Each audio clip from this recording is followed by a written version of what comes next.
Uplift Solutions would like to share part one of our new docuseries, Hardship to Hope, which tells the stories of how Uplift has forever changed the lives of so many people, and why up is the only way out. My name is Wayne Jamal Garrett, and this is my story of hardship to hope.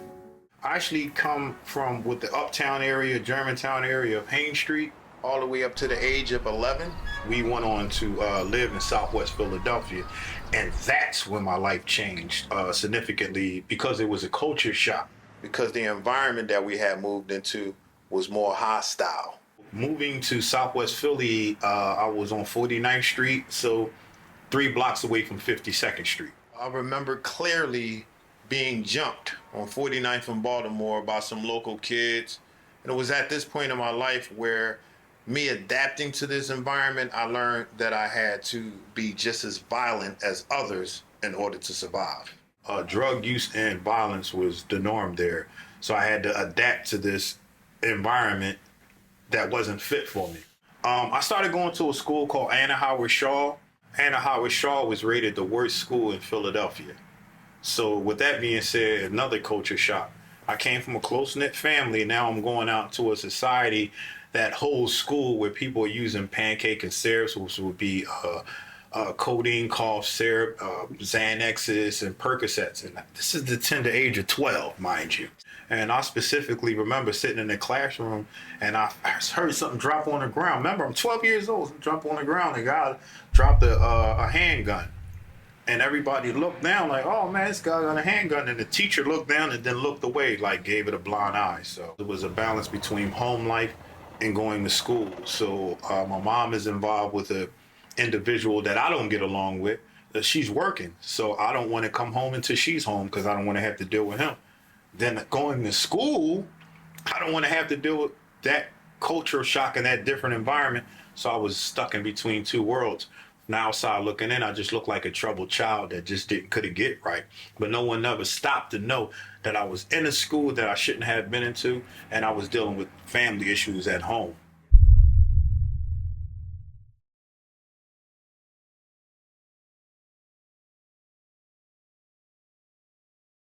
The first crime I actually committed was across the street from Clark Park, and we took these tricycles. Thought it was a great idea. Oh, look, there's a playground inside this. And we climbed over the gates and stole the tricycles. And we come down Springfield Avenue. We get around 49th and Springfield, and these cops just pull up. And we learned the hard way, so they really dug into us for that. And then from there, I went to a place called St. Gabriel's Hall. So then I got introduced to other people who were in the facility who were selling drugs and just doing all this different criminal activity. And these are my peers, and that's what I ended up doing too. And I did feel bad about it. But later on, I just continued to get into trouble. I have to add that I did another state bid for narcotics. I was selling 4 different narcotics. But this particular time when I went back to prison, I had made up in my mind, I am not going back. This is not the life I want for myself. This is not the way that I was raised. I was tired of bringing shame to my family, my mother, my father, my brothers and sisters. I have 10 brothers, 7 sisters. I'm the oldest boy, so a lot of people look up to me. It just wasn't the life for me. There was no rewards in what I was doing. So I decided to change my ways when I went back in. Anything that reminded me of my old life, I turned my back on it. And I did come out successfully in December of 2016 after doing 7 years. Came home, I had to report back to the parole officer. When I got to his office, he had a stack of papers on his desk. He took one and slid it across the table and said, well, Wayne, since you don't have employment, you have to take this program with Uplift Solutions. I was glad, I was ecstatic when he entered the Uplift program because he enjoyed it. They helped him. They helped him to grow. The people there liked him. I walked inside and met Monique Oakman. And she poured so much love and attention into us to show that she wanted us to win. And I was attracted to that. I wanted to be a better individual. And I remember her specifically illustrating a man looking in a mirror that had like a thug appeal, but the person he saw in the mirror had a suit on. And the caption read, show him something different. So that's how I started living my life. After that I was showing them something different.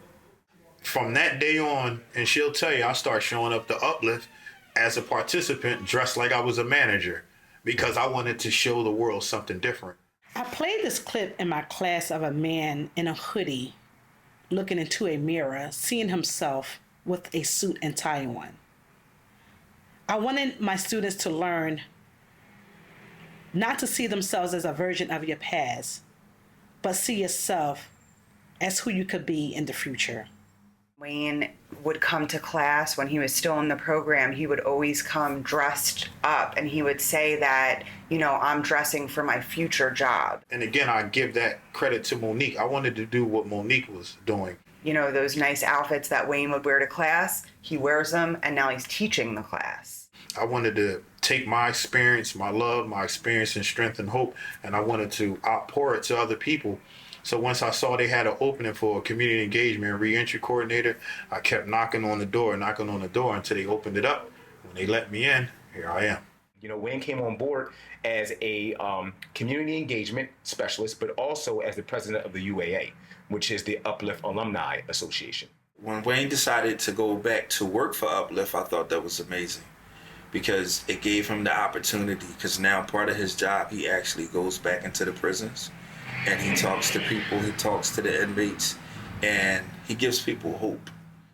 Doing a session with the class, like his articulation and his connection with them, he's just doing well, and it's making him feel proud. He's proud of what he's doing. He's proud of being a part of Uplift. I don't look at Uplift as a program.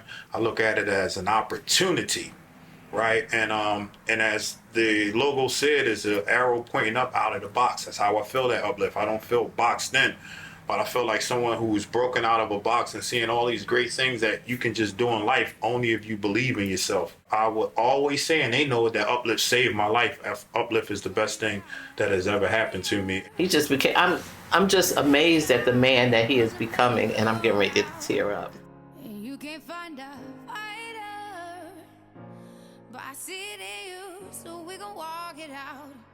Move mountains, we gon' walk it out and move mountains.